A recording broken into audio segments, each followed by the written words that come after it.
দাদি নামদের সাথে জড়িয়ে দিলে হয় না? দুষ্ট জরিনার মিষ্টি পিঠা, এটা কি হয় না? কেন হবে না? মানে আজ এত রস, এত হাসি, এত আনন্দ নিয়ে আমরা পিঠা স্টলে এসেছি এবং খুব আনন্দে পিঠা বিক্রি করেছি। এবং দাদি নানিদের হাতে ছোট্টবেলায় যে পিঠা খেয়েছিলাম সেই পিঠাও এনেছি। কিন্তু পিঠার নাম কি শুধু পিঠা হিসেবে দিলেই সুন্দর লাগে? এইখানে যুগ যুগ ধরেই মানে গ্রামগঞ্জের সাথে যেহেতু জড়িয়ে আছে পিঠার একটা রহস্য। মুন্সিগঞ্জ, আমরা এটা দ্বারা কি বুঝতে পারি যে বহুকালে অবশ্যই গঞ্জ ছিল, তার মানে এটার সাথে বহু পুরনো কিছু জড়িয়ে ছিল।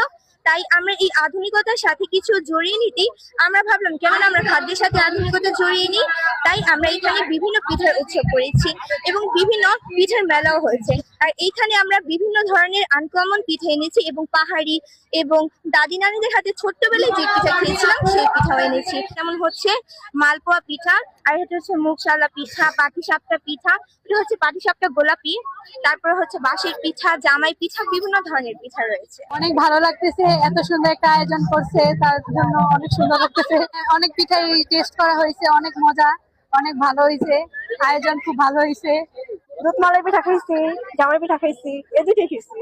আর পরে কেক ট্রাই করছি, অনেকগুলা কেক ট্রাই করছি, যেটা ফ্লেভার ভালো, মজা।